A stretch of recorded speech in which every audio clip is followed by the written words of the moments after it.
Have you ever wished that you were somebody else, or that you could be somebody else other than you are? Maybe change your temperament, change your physical features, change your hair, change your skin, change your personality, change and or remove the quirks that you have in your life. I know what that's like, and I have definitely been there. I have always wanted to be what I call a smooth alpha. Do you know what a smooth alpha is?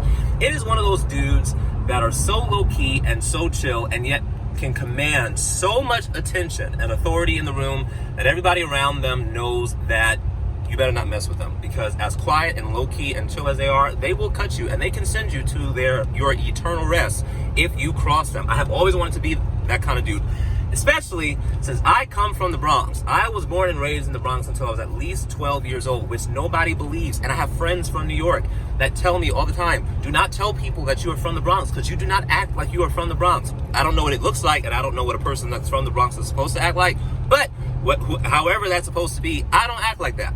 I've always wanted that. Not to mention the fact that when you are a low-key alpha, you have like those thuggish kind of gangster tendencies, which I know people don't like those terms, but I'm gonna use them anyway because this is my channel, I can do that, which lets people know, do not cross him. And people will not walk all over you when you have that kind of temperament and personality. I've always wanted to have that mean streak. I am way too nice in my personality. I've always wanted to be able to be that person to tell people off and cut them if I need to and if I want to, especially when I find out that they're crossing me and doing just really dumb stuff just because they think they can. I've always wanted to be that kind of person. But you know what I had to reconcile and come to grips with the fact and come to terms with? I am not that kind of dude. What black guy from the Bronx that's 28 years old that you know that watches Disney movies on a regular? How many of them do you know? Not many. I bet you can't name 5. I bet you can't name 5 dudes like that. And you know what? It's okay.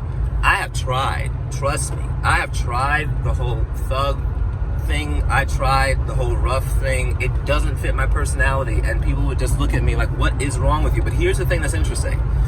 When I came to terms with the fact that I'm never going to be that way, when I came to terms with the fact that that's not how I'm wired, and when I came to terms with both accepting and celebrating the uniqueness of who I am as an individual, it is amazing how people will gravitate to me. And I never understand why. I am one of the most eccentric, unusual people that you will ever want to meet. And yet, people still invite me to parties. Half the time I don't even want to go to the parties, but they still invite me to the parties anyway. They confide in me. I am a secret keeper. They're a person that I can be I'm a person that they consider a safe space to confide information with, and the whole 9 yards. Why? Because I came to terms with, have accepted, and am celebrating who I am as an individual. You can't be nobody else but who you are. You cannot, as much as you would like to have somebody's temperament, as much as you would like to have somebody else's hair, believe me when I say that there are a whole list of dudes out there that I would love to have their hair, as opposed to the hair that I'm working with right now. Trust me. And as much as you would like your personality to be like somebody else's, as much as you would like to have the spiritual gifts or equipment that somebody else has or walks in, you don't have it. Those are not the cards you've been dealt. And here's the thing, the cards that you have been dealt, you have been dealt those cards because God needed you to have those cards for the work and the role and the purpose that he has called you to play, and the people that he's called you to reach. The people that God has called me to reach, they don't need me to be a thug. They really don't need me to be one. They don't need me to be a smooth alpha. And here's the thing, you know what I learned though? Is you don't even have to be a smooth alpha. All you have to do is surround yourself with them, and it's pretty much the same thing. It's amazing. So here's the thing.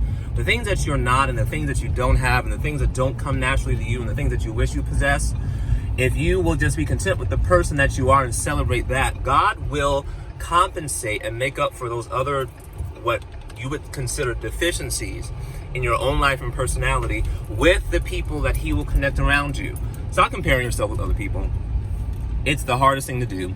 I mess up with it all the time. Believe me when I tell you that I tell you not to compare yourself with somebody else, and I promise you, give it like 30 seconds and let me scroll Instagram for more than 2.25 minutes. And I promise you, I will have slipped into comparison myself. I'm not telling you something that I've mastered. I haven't mastered anything. I'm telling you something that I'm learning and that I'm working on myself, and that I believe we all need to be working on, because it's going to do us and everybody around us a favor. Stop comparing yourself with other people.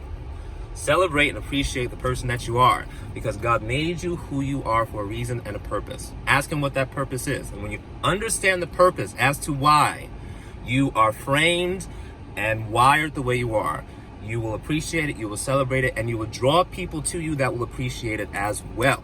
Let me know your thoughts in the comments.